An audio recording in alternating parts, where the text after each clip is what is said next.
ஐயா வணக்கங்க ஐயா. முதல்வர் ஸ்டாலின் ஐயா ஒரு 5000 ரூபாய் பணம் கொடுத்துருக்கீங்க. உண்மையிலே ஒரு பெரிய நன்றிங்க ஐயா. தமிழ்நாடு மக்களுக்கு ஒரு 3000 ரூபாய் பின்னாடி வரக்கூடிய காசையும் ஒரு 2000 ரூபாய் போனஸாகவும் கொடுத்துருக்கீங்க ஐயா. உண்மையிலே தமிழ்நாட்டில் இருக்கக்கூடிய தாய்மார்கள் சார்பாக நான் நன்றி தெரிவிச்சுக்கிறேங்க ஐயா. ஆனா இன்னொரு தகவல் ஒன்று சொல்றேங்க ஐயா. என்ன தகவல்கள்னா, நீங்க 5000 ரூபாய் கொடுத்தது சந்தோஷங்க ஐயா. இந்த முதல் 28 மாசம் பாக்கி ஒரு 28,000 ரூபாய் இருக்குங்க ஐயா. ஏன்னா நீங்க என்ன சொன்னீங்கன்னா, மகளிர் உதவித்தொகை வாங்குறோம்னா நாங்க ஆட்சிக்கு வந்த முதல் மாதத்திலிருந்து கொடுப்போம்னு சொன்னீங்க ஐயா. அப்படி ஒரு 28 மாதத்துக்கு ஒரு 28,000 ரூபாய் பாக்கி ஒன்று இருக்குங்க ஐயா. அப்புறம் நான் இப்ப எங்க அம்மாவுக்கு போன் பண்ணி கேட்டேங்க ஐயா, இந்த 5000 ரூபாய் வந்திருக்கே சந்தோஷமா இருக்கீங்களான்னு கேட்டதுக்கு, ஒரு 5 வருஷத்துக்கு முன்னாடி எடப்பாடி ஐயா காலத்துல நாங்க கரண்ட் பில் வந்து அதிகபட்சமே 9,000 ரூபாய் தான் கட்டியிருக்கோம், ஏசி எல்லாம் போட்டு. இப்ப குறைந்தபட்சமே 4,000 ரூபாய் தான் கட்டியிருக்கதா சொல்றாங்க ஐயா. அப்படி ஒரு மாசத்துக்கு ஒரு 4,000 ரூபாய் நாங்க கட்டியிருக்கோம்னா ஒரு மாசம் 1,500 ரூபாய் இன்ட்டு நீங்க ஒரு 58 மாசம் ஆச்சு. அதுல ஒரு 87,000 ரூபாய் பாக்கி இருக்குங்க ஐயா. பிளஸ் ஒரு 28,000 ஐயா. 87,000 பிளஸ் 28,000 1,15,000 ரூபாய் பாக்கி வருதுங்க ஐயா. அப்புறம் வீட்டு வரி வந்து பாத்தீங்கன்னா நாங்க 300 ரூபாய் கட்டிட்டு இருந்தோங்க ஐயா. இப்போ 3,000 ரூபாய் ஏத்திருக்கீங்க. அந்த வகையில ஒரு 15,000 ரூபாய்க்கு பார்த்தோம்னா 81 15 130 வருதுங்க ஐயா. அப்புறம் அந்த தண்ணி வரியில ஒரு 15 போட்டுக்குங்க ஐயா. ஒரு 1,45,000 வருதுங்க ஐயா.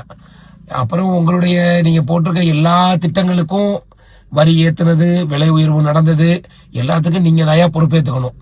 அதனால நீங்க 5000 ரூபாய் கொடுத்ததுக்கு நான் மனமார்ந்த நன்றியை தெரிவிச்சுக்கிறேங்க ஐயா. அந்த பழைய பாக்கி இது எல்லாத்தையும் சேர்த்து ஒரு 2 லட்சம் ரூபாய் கொடுத்துட்டீங்கன்னா நாங்க கொஞ்சம் சந்தோஷமா இருப்போங்க ஐயா. நீங்க சொல்றபடி நீங்க திராவிட முன்னேற்ற கழகம் என்ன சொல்ல வர்றீங்க, நாங்க பாருங்க எவ்வளவு யோகியம், அடுத்த 3 மாசமும் தேர்தல் வரதுக்கு முன்னாடியே நாங்க 3000 ரூபாய் கொடுத்துறோம், 2000 ரூபாய் போனஸ் கொடுத்துறோம்னு சொல்லிடுறீங்க. உண்மையிலே நீங்க யோகியமான தலைவருங்கிறதுல எந்த மாற்று கருத்தும் கிடையாது. நாங்க கேட்கறது அதே யோகியத்தோட பழைய காசு 28,000 இந்த கரண்ட் பில் காசு 85,000 இந்த வீட்டு வரி காசு ஒரு 25,000 கொடுத்துட்டீங்கன்னா நாங்க சந்தோஷமா நீங்க என்ன நினைக்கிறீங்களோ அதை செய்வோங்க ஐயா. தமிழ்நாடு மக்களே, தயவு செய்து இந்த 5000 ரூபாய் கொடுத்த விஷயத்த அரசாங்கத்துடைய காசு எடுத்து மக்களுக்கு கொடுத்திருக்காங்க. இதை எந்த வழியில வசூல் பண்ண போறாங்கன்னு தெரியல. ஆனா பரவாயில்ல, இந்த 5000 ரூபாயும் ஏற்கனவே பொங்கலுக்கு ஒரு 3,000 ரூபாய் 8,000 ரூபாய் கொடுத்திருக்காங்க. உண்மையை புரிந்து கொள்ளுங்கள். திராவிட முன்னேற்ற கழகம் ஒரு ஆட்சியில் நடத்துவதிலிருந்து வெளியேறி இப்போ ஏதோ ஒரு எம்எல்எம் நிறுவனம் மாதிரி மாறிட்டாங்க.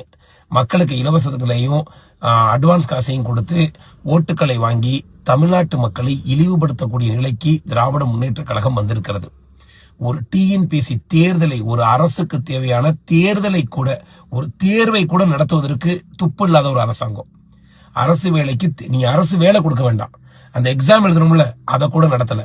இன்னைக்கு பள்ளிக்கூடம் படிக்கிற அத்தனை பிள்ளைங்க கையிலையும் பாதி கஞ்சாவை கொண்டு போய் சேர்த்திருக்கானுங்க இந்த அயோக்கிய பயலுக்கு.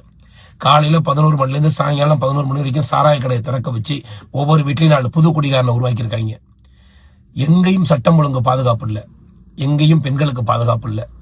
இந்த 5000 ரூபாய் கொடுத்துட்டு உங்க பிள்ளைகளுடைய வாழ்க்கையை பள்ளியிட நீங்க தயாரானீங்கன்னா தவறு செய்யறது சரியா தப்பான்னு உங்களுக்கு தெரியும். உண்மையை புரிந்து கொள்ளுங்கள். மீண்டும் எடப்பாடி ஐயாவுடைய ஆட்சி வர வேண்டும், தேசிய ஜனநாயக கூட்டணியுடைய ஆட்சி வர வேண்டும்.